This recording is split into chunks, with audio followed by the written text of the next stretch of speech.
Hello everyone, welcome to this new video. And in this video हम जानने वाले हैं लिमिट्स का real life applications. Limits actually क्या है, हम ये सब फॉर्म्स के बारे में भी देखेंगे। वन पावर इन्फिनिटी ये सब आपने देखा होगा। इस वीडियो में हम मेनली जानना चाहेंगे इसका रियल लाइफ एप्लीकेशंस, हम एक्चुअली इसको रियल लाइफ में कैसे अप्लाई करते हैं।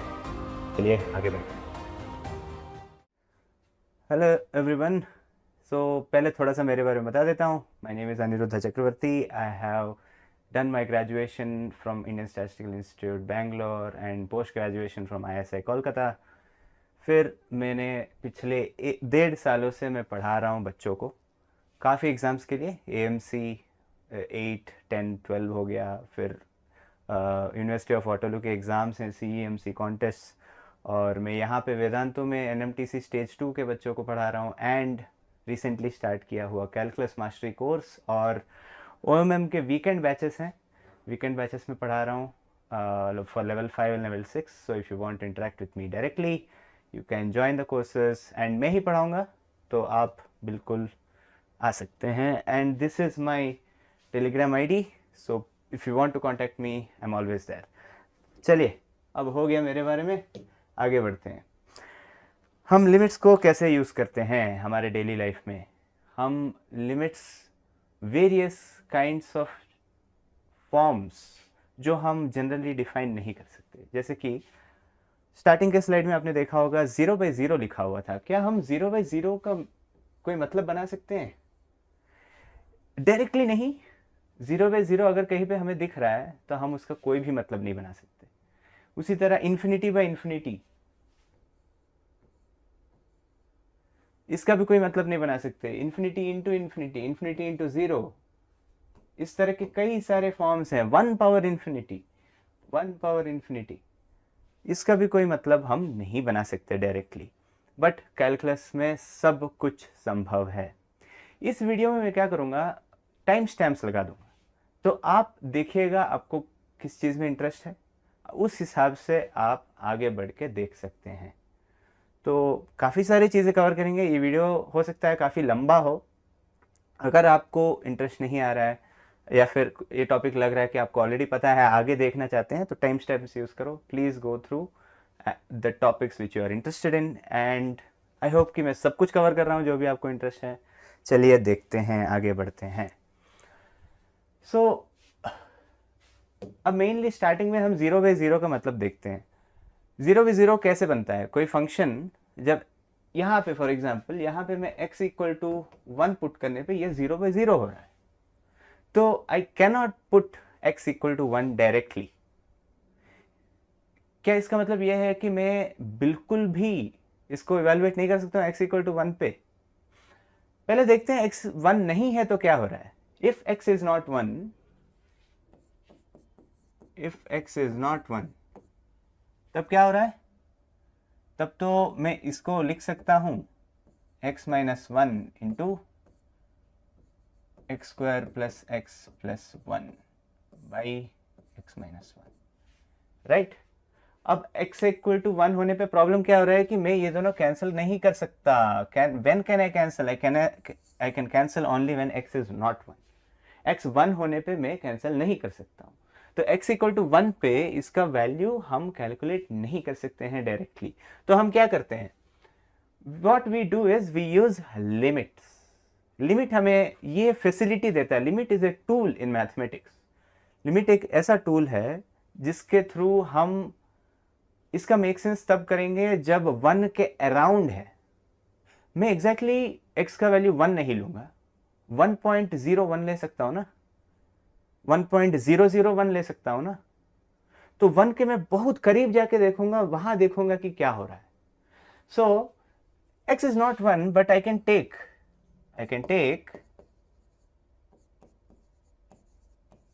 x equal to 1.101, 1.001, 1.000001। तो मैं 1 के बहुत बहुत करीब जा सकता हूं, और मैं जितना भी करीब जाऊंगा हर जगह पे ये कैंसिलेशन हमेशा वैलिड है। For all these values this is valid.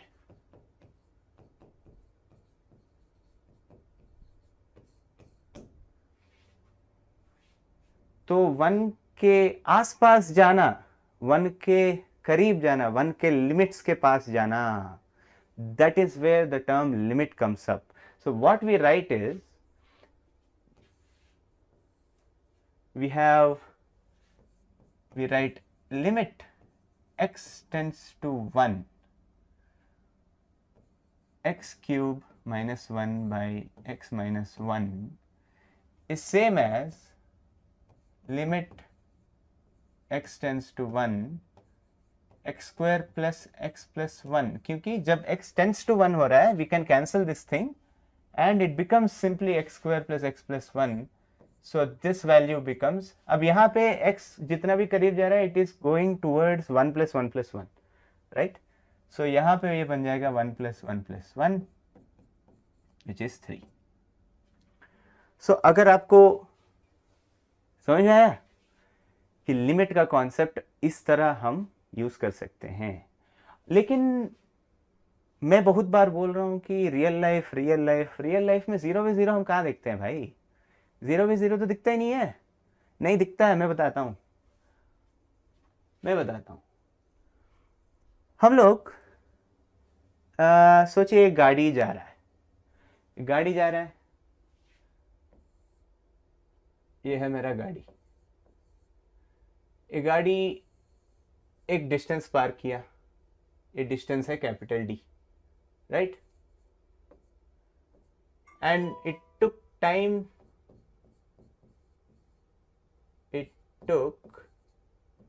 t minutes of time.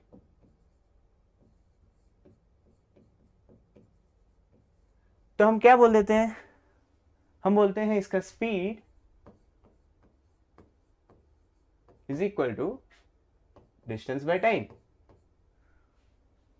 Speed तो डिस्टेंस बाय टाइम है, लेकिन क्या ये हमें ये बता रहा है कि जब ये गाड़ी यहां पे था, इस मोमेंट पे इसका स्पीड क्या था? क्या उस मोमेंट पे भी इसका स्पीड यही था? हम शायद डायरेक्टली इस इंफॉर्मेशन से तो हम नहीं बता सकते, हम इस इंफॉर्मेशन से बिल्कुल नहीं बता सकते। तो हमें क्या चाहिए? हमें हर मोमेंट पे वो कितना डिस्टेंस ट्रैवल किया अगर ये पता है, तो अगर मेरे पास डिस्टेंस का एक फंक्शन है s of t is the distance travelled at time t। अगर मेरे पास s ऑफ t है, why the letter s? Physics में t stands for time, s stands for space. तो यहाँ पे तो एक ही डायरेक्शन में जा रहे हैं, तो it is only one dimensional, but in space you can go in all three directions. तो s of t is the distance traveled by the car at time t। तो कार तो आगे जा रहा है, तो s of t इंक्रीज होते रहेगा जैसे ही टाइम इंक्रीज हो रहा है। तो मैं इसका एक ग्राफ बना सकता हूँ, राइट? t टाइम पे s मतलब कितना डिस्टेंस ट्रैवल किया, उस हिसाब से मैं एक ग्राफ बना सकता हूँ। And it need not be linear, constant speed में जाने की जरूरत नहीं है। मैं एक ऐसा ग्राफ बनाऊंगा जो कि कुछ ऐसे दिख रहा है। Suppose this is a possibility, यहाँ पे s ऑफ t है, यहाँ पे t है, राइट? टाइम बढ़ रहा है तो डिस्टेंस भी बढ़ रहा है, और मुझे अभी चाहिए स्पीड एट सिंगल मोमेंट। देखो, मैं जब ये कैपिटल T टाइम पे d डिस्टेंस ट्रेवल किया है, राइट? हाँ, तो कैपिटल T टाइम पे d डिस्टेंस ट्रेवल किया है, मुझे चाहिए कोई स्मॉल t पे, कोई एक t पे मुझे इसका स्पीड पता चल सकता है। I can know the s, but क्या so I want speed at time t। क्या इसका मतलब ये यहां पे सोचते हैं ये डिस्टेंस d है एट सम स्मॉल t, ये तो कैपिटल T था ना, वो तो पूरा टाइम था। At some small t if the distance travelled is d, क्या ये d बाई t है? लाइव कैसे होता है, तो आई एम प्रीटी श्योर आप लोग बोलते हैं नो सर ये नहीं है, क्योंकि ये डी बाई टी क्या है, it is the average speed, but this is average, right, this is average when it travelled T time D distance. This is also the average speed of traveling t time. तो हमें क्या करना चाहिए, ये क्या है एक्चुअली, ये बता रहा है d minus zero by T minus zero. तो हमें यहां से यहां तक का एवरेज स्पीड पता चल रहा है सिर्फ. तो हमें एक्चुअली क्या चाहिए, हमें चाहिए कुछ और. तो फिजिक्स का एप्लीकेशन तो वही चल रहा है यहाँ पे. सो हमें ऐसा ग्राफ है, अभी हमें एग्जैक्टली पता चल जाएगा क्या करना है, कैपिटल टी है कि कैपिटल डी है. अगर मुझे ये छोटा सा टाइम डिस्टेंस पे ये t1 है, t2 है, यहाँ पे ये d1 ट्रैवल किया, जब यहाँ आए थे ये d2 ट्रैवल किया, तो average speed between time t1 and t2 is, average speed मतलब the distance travelled in that time interval divided by the time, right. तो distance by time d2 minus d1 is the distance it traveled between t1 and t2. The distance traveled is d2 minus d1 divided by t2 minus t1.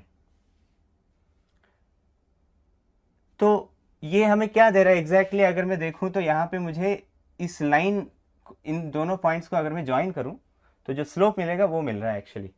अगर आपको slope का idea पता है, then d2 minus, this is simply y2 minus y1 by x2 minus x1, है ना, slope मिल रहा है.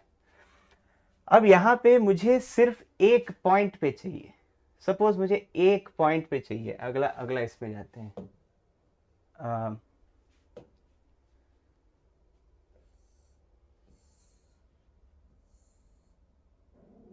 सिर्फ इस पॉइंट पे मुझे स्पीड चाहिए.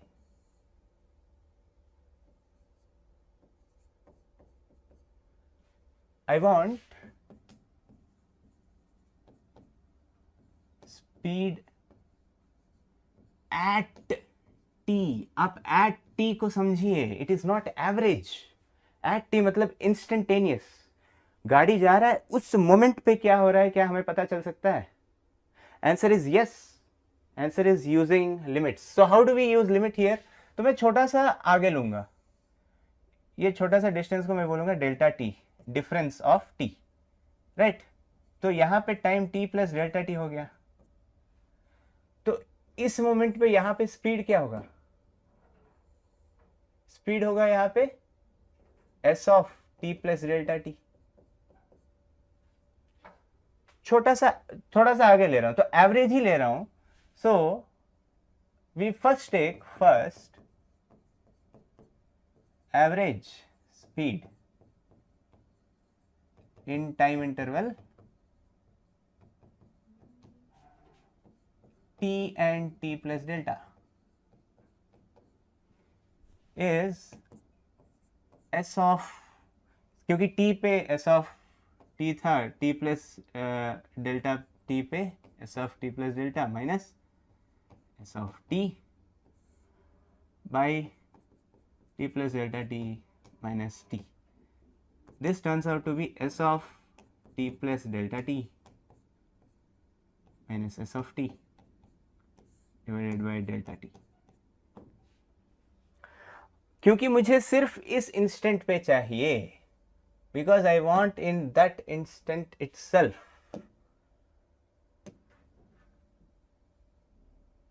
मुझे इस इंस्टेंट पे चाहिए. I want the delta t to go to 0. Delta t जितना छोटा होता जाएगा, I will get closer to that one point. तो मुझे उस पॉइंट के नजदीक जाना है, तो डेल्टा टी को 0 जाना पड़ेगा. So I will take, so at T at t implies delta t must go to 0. क्या मैं delta t equal to 0 put कर सकता हूं? What if I put delta t equal to 0? Delta t equal to 0 implies it is a 0 by 0 form ना, ये 0 है तो s of t minus s of t, it is simply s of t minus s of t by 0, which does not make sense in mathematics. तो हम exactly 0 put नहीं कर सकते, 0 के करीब जा सकते हैं, जैसे कि हम उस एग्जाम्पल में गए थे जहाँ पे हम 1 एग्जैक्टली पुट नहीं कर पा रहे थे, 1.0001 पुट कर सकते थे. So we will go very very closer to 0. We will take delta t is equal to 0.00000001 और समथिंग लाइक दैट. जब इतना नजदीक जा रहे हैं, so we call it, we से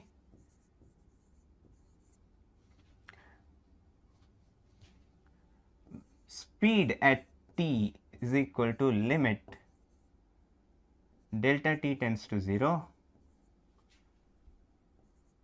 s of t plus delta t minus s of t. अगर ये नहीं होता हमारे पास तो हम जितने भी मैकेनिक्स यूज कर रहे हैं, whatever we are using, गाड़ियां यूज कर रहे हैं, क्या क्या यूज नहीं कर रहे हैं, सब कुछ इस मैकेनिज्म के थ्रू हो रहा है. ये on paper it is kind of unbelievable. You know, जब पहले मैथमेटिशियंस ये खोज निकाले थे, ऑन पेपर खोज निकाले थे, they could not believe that this could be true. It is an actual fact. Leibniz could not believe that this can actually work because Leibniz का कोई फिजिक्स के साथ संबंध नहीं था. So Leibniz only theoretically developed it and he did not believe that it could actually work, and Newton was surprised himself कि ये काम कर रहा है. ये एक्चुअली ऑन पेपर मुझे जो नंबर निकल रहा है, जी का फॉर्मूला उन्होंने जो निकाला था ग्रेविटेशनल एक्सेलरेशन का, इट एक्चुअली वर्क्स. अगर मैं मास कैलकुलेट करूं, सब कुछ कैलकुलेट करूं, तो जो पेपर में आ रहा है वही फिजिकली हो रहा है. That is the amazing thing about this. ये बस मैं हवा में, मतलब ये लग सकता है काफी लोगों, मुझे पहले लगता था कि ये तो बस हवा में लिख रहे हैं यार, 0 पे जा रहा है लेकिन 0 नहीं है, कुछ भी हो रहा है. It actually works. It actually works. अच्छा, मैं पीछे एक चीज दिखाना भूल गया था. यहां पे there are few other forms. यहां पे I cannot put x equal to 0. x equal to 0 पे दिस इज 0 by 0 फॉर्म. ये भी x इक्वल टू 0 पे 0 by 0 फॉर्म हो रहा है. ये भी x इक्वल टू 0 पे 0 by 0 फॉर्म हो रहा है. अगर आपने पहले कैलकुलस पढ़ा है तो आपको इसका आंसर पता होगा. This is 1, this happens to be 1 by 2 and this happens to be 1. ठीक है. इसी क्लास में हम ये प्रूव करेंगे. ये तीनों we will try to solve. Okay, we will do it together. इसलिए मैं बोला था क्लास शायद थोड़ा सा लंबा हो सकता है, but for now let us assume that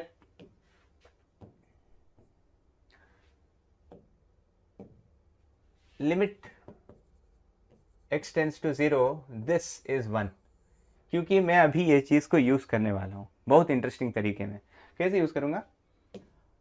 आपने अगर मेरा पहला वीडियो देखा है तो वहां पे I do something interesting. I do circle का एरिया. ये मैं हर एक वीडियो में मेंशन कर रहा हूं क्योंकि अभी हम इंटीग्रेशन की भी जरूरत नहीं है. We don't need integration for that.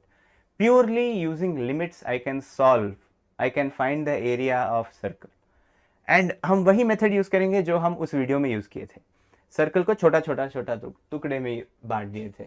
So we have a circle. This is the centre. Radius is capital R. सपोज I am cutting this circle into small pieces like this, right?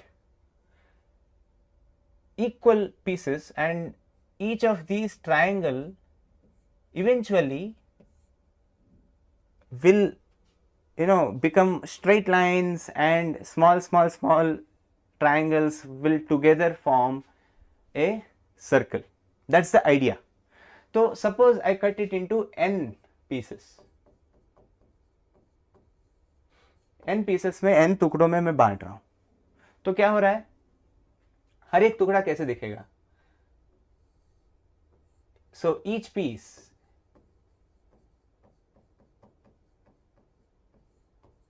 ठीक है. What is this angle?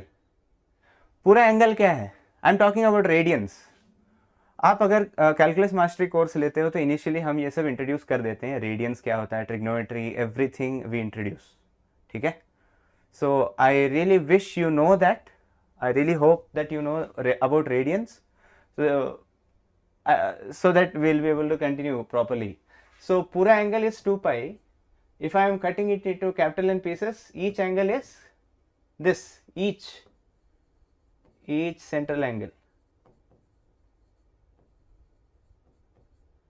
is this 2 pi by n, right? और यहाँ पे क्या हो रहा है?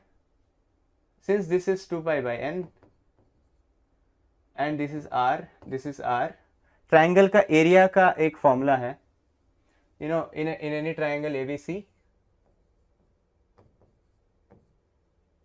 if this angle is B, this side is C, this side is A, then area can be written as half AC sine B.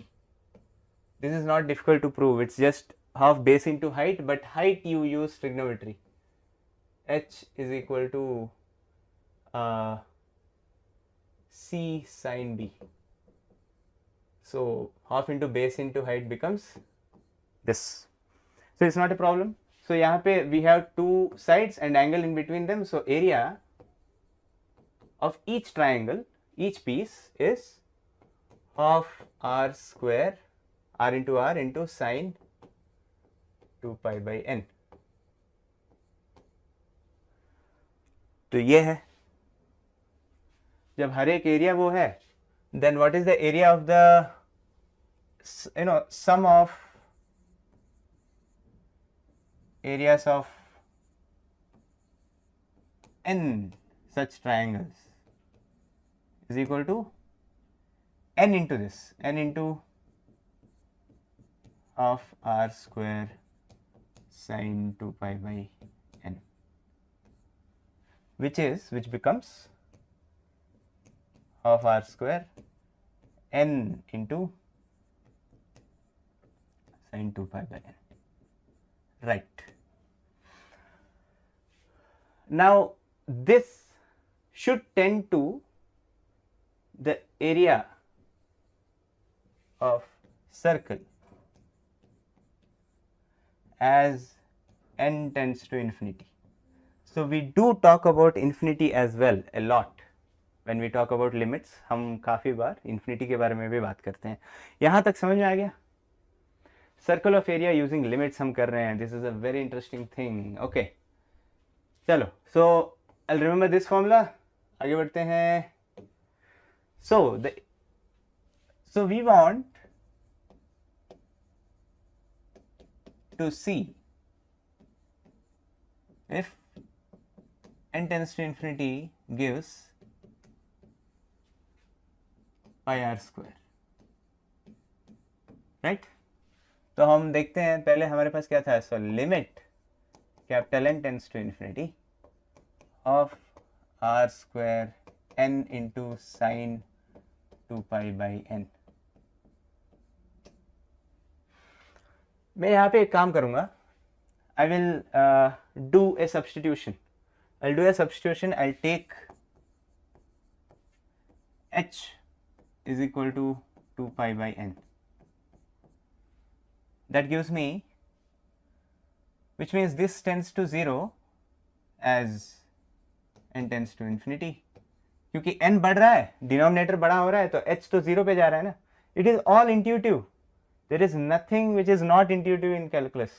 Okay, so n tends to infinity.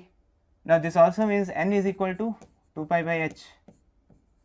So this limit becomes limit h tends to 0 half r square 2 pi by h into sine h. So if I take all the constant terms outside, I get this 2 gets cancelled. So pi r square into limits h tends to 0 sine h by h. this tends to 1, this is equal to 1, sorry, I don't know, I wrote 0. So this is simply pi r square, right? So now if you are curious about this, we will do that right now. This is the, probably I'll call it the second part of the video. So I hope you could also reach here through the timestamps. So that shouldn't be a problem. Now we'll talk about various functions like this, right? This when x tends to 0, this when x tends to 0, this when x tends to 0.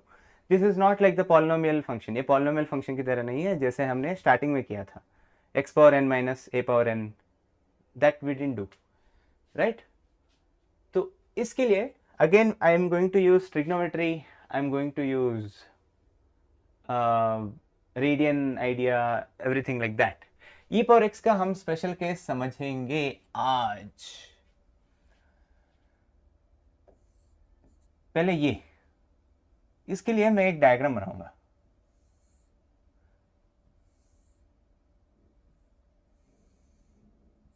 Okay, this angle is x radians. Angle is x radians. Radius is 1. This is an arc of a circle.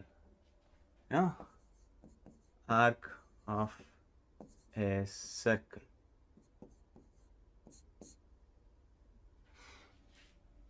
So if I draw a height, what is this length? This length is going to be sin x. What is this length? This length is going to be cos x. So if I change the color, if I draw another arc here, the red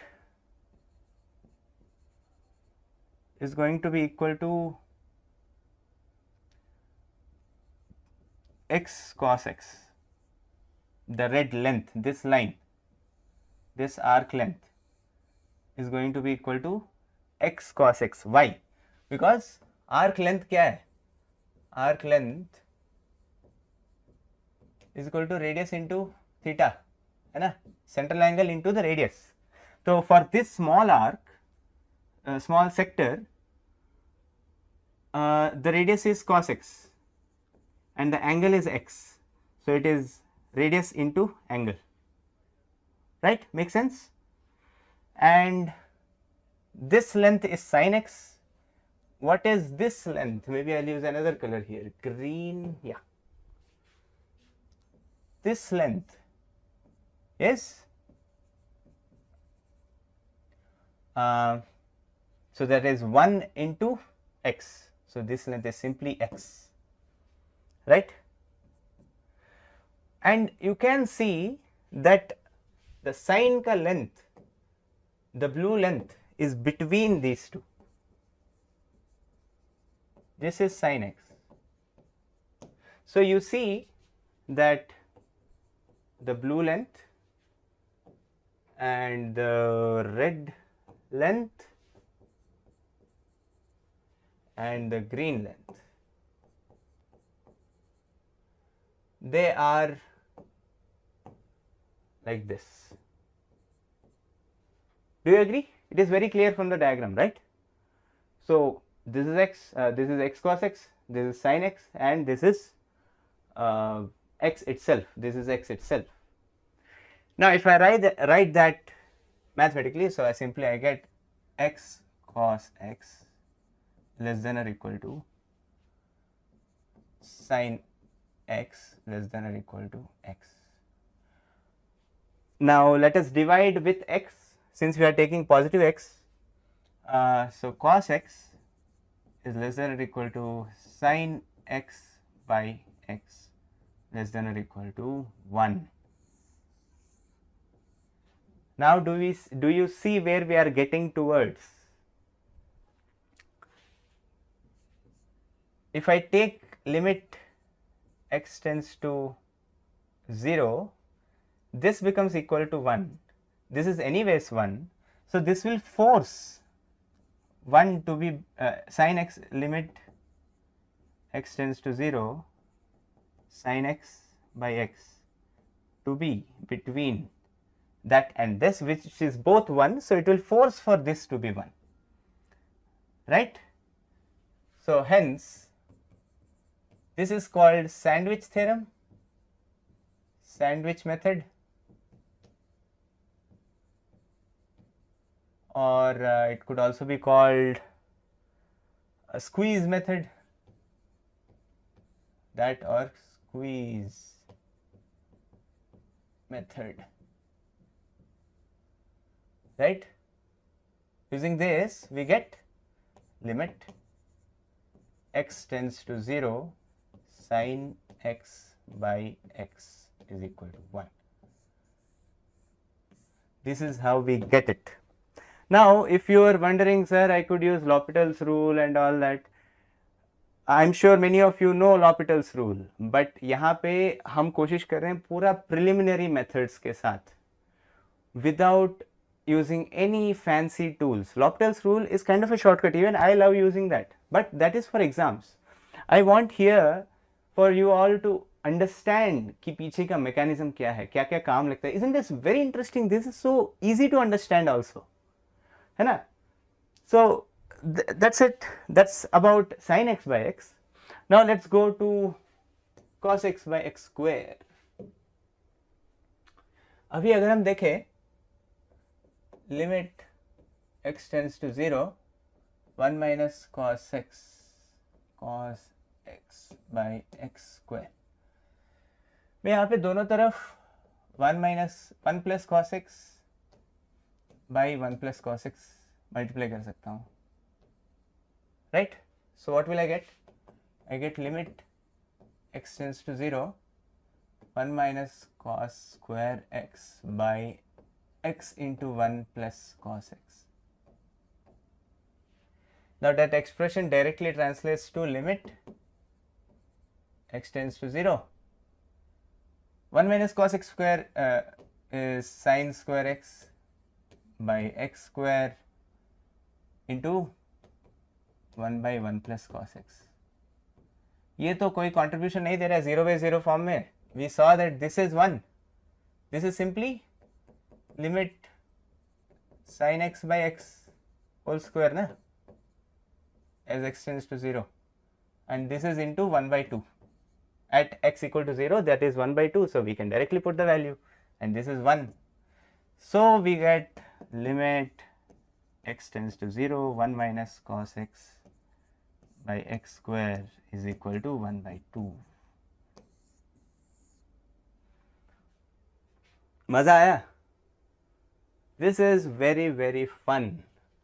अब चलते हैं आगे for the last one.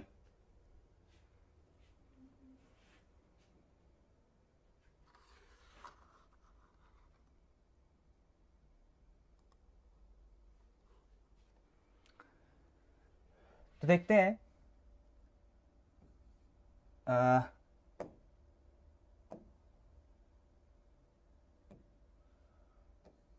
e power x minus 1 by x के बारे में. Again, without using any L'Hopital's rule or any fancy trick, I want you to actually understand what is happening here. यहाँ पे क्या हो रहा है वो समझने की कोशिश करेंगे. अच्छा, अगर आपको E नंबर नहीं पता है, E is a very peculiar number. E is a calculus favorite number.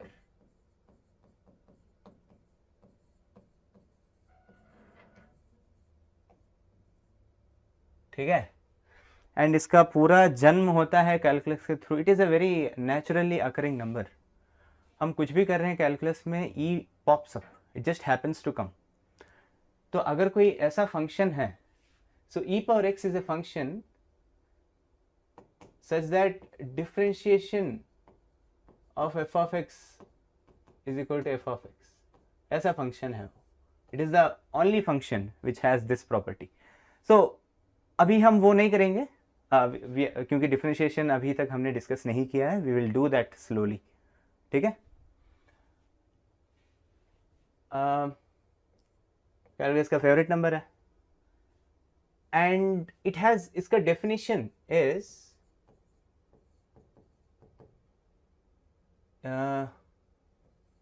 E happens to be limit, इसका डेफिनेशन ही लिमिट के साथ है, x tends to 0 1 plus x whole power x. Okay,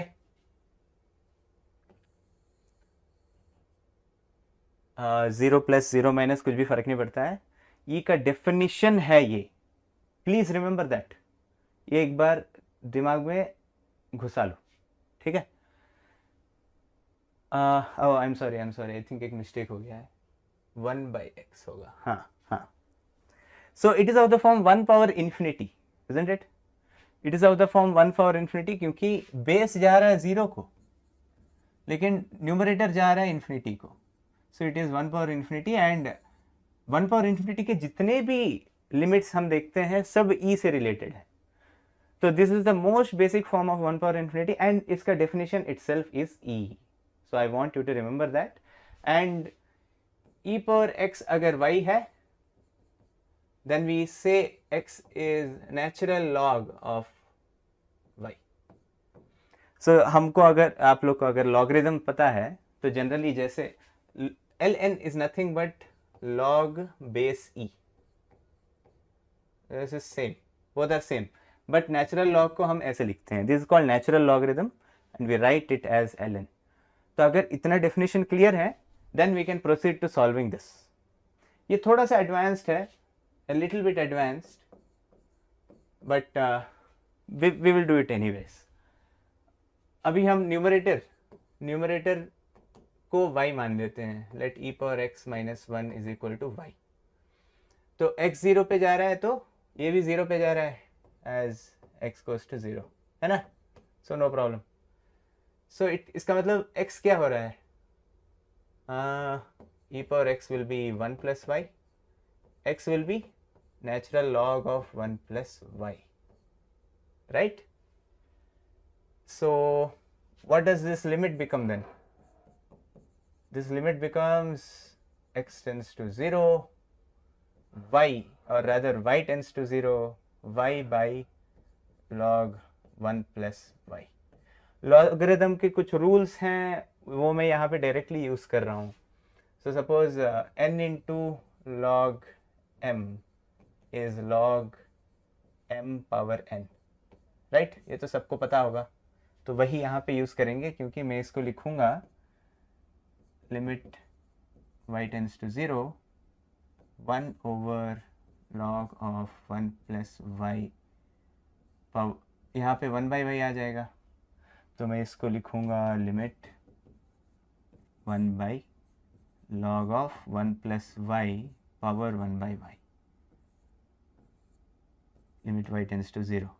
अब लिमिट y टेंड्स टू 0 ये number क्या है? ये तो टेंडिंग टू e है ना, ये तो लिमिट e का डेफिनेशन है. As y tends to 0 this becomes e, so this becomes 1 by natural log of e, and base अगर e है, अंदर का वैल्यू e है, तो this is also 1. That's why this limit is also equal to 1. Okay, I hope this is understood. Basic calculus अगर पता है, अगर पहले किए हो तो ये समझ में आ जाएगा. अगर नहीं समझ में आया डोंट वरी, हम आगे और ज़्यादा क्वेश्चंस करेंगे इस तरह का. एक और वीडियो है जिसमें मैं ISI का प्रीवियस ईयर पेपर सॉल्व कर रहा हूँ. So there also we use the same basic principles. Everything is intuitive. Mathematics में everything is intuitive, specially in calculus. हम हमारे नोशंस को यहाँ पे डिफाइन कर रहे हैं. मैथमेटिक्स में generally we have very strict configuration की प्रूफ ऐसा होना चाहिए. यहाँ पे भी स्ट्रिक्ट है, but the strictness is very intuitive. यहाँ पे 0 के करीब जा रहे हैं, that is a very intuitive thing. So I hope ये मज़ा आया आपको. मुझे तो बहुत ज़्यादा मज़ा आया है. I have enjoyed a lot, and thank you so much for listening to me so far, and I hope you have enjoyed it. अगर कुछ और समझने का मन है then contact me or maybe give me suggestions in the comments. Comment में suggestion दो कि मैं और क्या क्या कर सकता हूँ, और I will do my best to make it more interesting for you. Okay, with that I'll end the class. जय हिंद, सत श्री अकाल.